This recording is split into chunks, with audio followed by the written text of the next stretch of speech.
আসসালামু আলাইকুম, welcome back to my channel এটা আমাদের স্কুল। আজকে আপনাদের সাথে আলোচনা করব প্রথম প্রান্তিক নমুনা প্রশ্ন 2025 শ্রেণী দ্বিতীয় বিষয় গণিত প্রশ্ন নিয়ে। আমি ধারাবাহিকভাবে আপনাদের সাথে প্রথম প্রান্তিক মূল্যায়নের যে নমুনা প্রশ্নগুলো দ্বিতীয় শ্রেণীর সকল প্রশ্নে আপনাদের সাথে শেয়ার করব। যারা দ্বিতীয় শ্রেণীর ছাত্রছাত্রীদের অভিভাবক আছেন এবং যারা টিচার আছেন অথবা স্কুল টিচার আছেন তাদের জন্য এই প্রশ্নগুলো খুবই ইম্পর্টেন্ট এবং গুরুত্বপূর্ণ। কারণ এই প্রশ্নটির মাধ্যমে প্রথম প্রান্তিক মূল্যায়নের যে প্রিপারেশন, প্রথম প্রান্তিক মূল্যায়নের যে প্রশ্নটি হবে এই প্রশ্ন থেকে কিন্তু প্রিপারেশন নিতে পারবে এবং এই প্রশ্নটি থেকে কিন্তু প্রশ্নগুলো কমন থাকবে। আর এই প্রশ্নটি থেকে বুঝতে পারবেন যে আসলে প্রথম প্রান্তিক মূল্যায়ন পরীক্ষাটি কেমন হবে এই প্রশ্ন থেকে আইডিয়া হবে এবং এই প্রশ্নগুলো থেকে যদি প্রথম থেকে শেষ পর্যন্ত ভালোভাবে প্র্যাকটিস করান তাহলে প্রথম প্রান্তিক মূল্যায়নের যে পরীক্ষাটি হবে সেখানে কিন্তু প্রশ্নগুলো কমন থাকবে। আপনাদের সাথে প্রশ্নটি দেখালেই শেয়ার করলে বুঝতে পারবেন যে আসলে প্রশ্নটি কিরকম ইম্পর্টেন্ট এবং গুরুত্বপূর্ণ।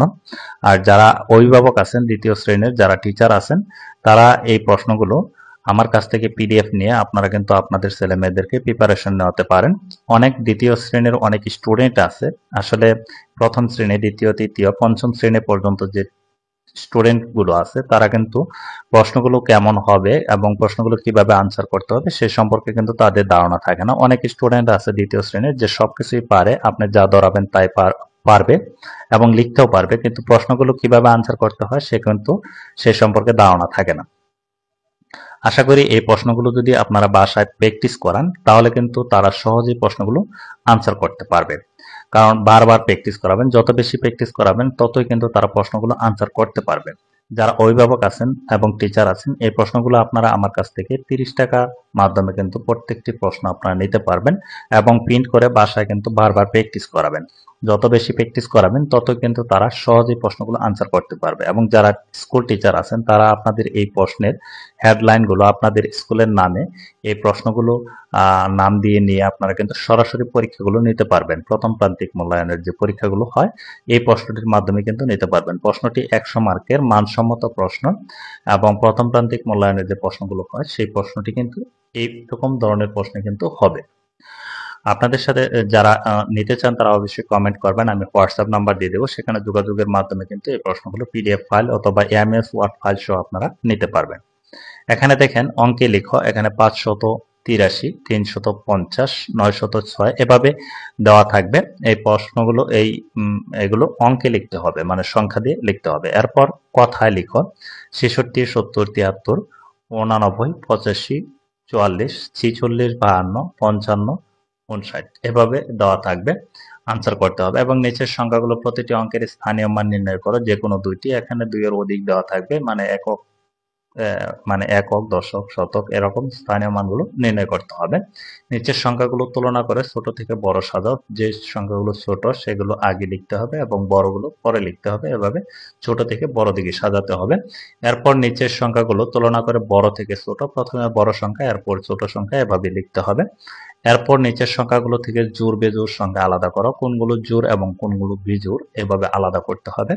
এরপর পরবর্তী সংখ্যাগুলো কত হবে, এরপরের সংখ্যা 2, 4, 6, 8, এরপর হচ্ছে কত 10, কিন্তু এখানে দেখেন জোড় সংখ্যা বারবার 2 করে বৃদ্ধি পাচ্ছে, এভাবে লিখতে হবে। এরপর 10, 12, এরপর 14, 15, 20, এখানে দেখেন 5 করে বৃদ্ধি পাচ্ছে, এরপর 35, এরপর 40, 45, 1, 3, এখানে বিজোড় সংখ্যাগুলো লেখা হয়েছে 3 এর পরে 6 মানে 3 করে বৃদ্ধি পাচ্ছে, এটা একটু বুঝতে হবে যে পরবর্তী সংখ্যাগুলো কত হবে।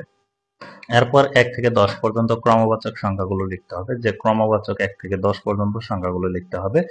যোগ করো, এখানে যোগ যে অঙ্কগুলো দেওয়া আছে ইম্পর্টেন্ট গুরুত্বপূর্ণ, এই প্রশ্নগুলো যদি বারবার প্র্যাকটিস করান তাহলে যদি সংখ্যাগুলো পরিবর্তন করে দেওয়া হয় তাহলে কিন্তু আপনাদের ছেলেমেয়েরা সহজে আনসার করতে পারবে। এরপর যে প্রশ্নগুলো রয়েছে বিয়োগ করো, এরপর যে কোনো 4টি প্রশ্নের উত্তর দাও। মা ও মেয়ের বয়স একত্রে 70 বছর, মেয়ের বয়স 22 বছর, মায়ের বয়স কত? এরপর মাদি তার বন্ধু 2 দলে 21। প্রশ্নগুলো খুবই সহজ, আপনারা একটু বারবার প্র্যাকটিস করাবেন, একটু দেখিয়ে দেবেন যে এই প্রশ্নগুলো আসলে এভাবে আনসার করতে হবে। এখানে মায়ের বয়স কত, এখানে মা মেয়ের একত্রে যেহেতু এত 22 বছর যদি আমরা বিয়োগ করি তাহলে কিন্তু হয়ে যাবে। এভাবে রোমো থেকে জমো 8 বছরের বড়, জমোর বয়স 24 বছর, রোমোর বয়স কত, তাহলে এটাও কিন্তু আমরা বিয়োগ করলে পেয়ে যাচ্ছি। এরপর রুমির 75টি মার্বেল আছে, রাজুর 49টি মার্বেল আছে, রুমি থেকে রাজুর কয়টি মার্বেল বেশি এবং কম আছে, এটা যদি আমরা বিয়োগ করি তাহলে পেয়ে যাব। এরপর আছে দিলীপ বাজার থেকে 45 টাকার মাছ 38 টাকার সবজি কিনলো, সেখানে মোট কত টাকা খরচ করলো এখানে যোগ করলে হয়ে যাবে। এই ছিল যে গণিত প্রশ্নটি। আমি এর আগের ভিডিওতে আপনাদের সাথে যে ইংরেজি প্রশ্নটি সেটি শেয়ার করেছি, এবং এর আগে আমি আরো ধারাবাহিকভাবে যে প্রস্তুতিমূলক যে প্রশ্নগুলো সেগুলো আপনাদের সাথে শেয়ার করেছি। ওই প্রশ্নগুলো সকল প্রশ্নই যদি আপনারা ভালোভাবে প্র্যাকটিস করেন, বারবার প্র্যাকটিস করেন, তাহলে কিন্তু সকল প্রশ্নে কিন্তু কমন থাকবে। এবং যারা সরাসরি এই প্রশ্নগুলোর মধ্য দিয়ে যারা পরীক্ষা নিতে চান, তারা এই হেডলাইনে আপনাদের স্কুলের নাম দিয়ে কিন্তু এই প্রশ্নগুলো সরাসরি আমার কাছ থেকে নিতে পারবেন। যারা নিতে চান তা আমাকে কমেন্টে বলবেন, আমি হোয়াটসঅ্যাপ নাম্বার দিয়ে দেবো, সেখানে যোগাযোগের মাধ্যমে কিন্তু এগুলো নিতে পারবেন। পিডিএফ অথবা এমএস ওয়ার্ড ফাইল, প্রত্যেকটি প্রশ্ন আপনাদের 30 টাকা করে খরচ হবে। আর একটা কথা বলে রাখি, অনেকেই বলেন যে আমি এই প্রশ্ন পেয়েছি, অন্য প্রশ্নগুলো এখনো পাই নাই। কারণ হচ্ছে আপনারা প্রশ্নগুলো দেখে লাইক এবং কমেন্ট করেন না। ভালো অথবা ভালো লাগলো কিনা সে সম্পর্কে আপনারা মতামত দিবেন, এবং আপনাদের পাশে থাকা বেল আইকনটি সাবস্ক্রাইব করে পাশে থাকা বেল আইকনটি অন করে রাখবেন, যাতে ভিডিওগুলো দেওয়ার সাথে সাথে আপনাদের কাছে নোটিফিকেশন চলে যায়। তাহলে কিন্তু আপনারা সহজেই প্রশ্নগুলো আপনাদের কাছাকাছি আমরা আপলোড দেওয়ার সাথে সাথে কিন্তু পৌঁছে যাবে। আপনারা লাইক এবং কমেন্ট করবেন, এবং কমেন্টে মতামত জানাবেন। আর যারা নতুন আছেন তারা অবশ্যই সাবস্ক্রাইব করে পাশে থাকা বেল আইকন অন করে রাখবেন, যাতে পরবর্তী যে ভিডিওগুলো আছে সেগুলো দেওয়ার সাথে সাথে আপনাদের কাছে প্রথমে নোটিফিকেশন চলে যায়। এবং এই ভিডিওর অন্য যে ভিডিওগুলো আছে দ্বিতীয় শ্রেণী, সেই ভিডিওগুলো এই ভিডিওর আই বাটন অথবা প্লে লিস্টে গিয়ে কিন্তু আপনারা সকল ভিডিও দেখে নিতে পারবেন। আজকের মতো ভিডিওটি এ পর্যন্তই। ভালো থাকবেন, সুস্থ থাকবেন, আল্লাহ হাফেজ।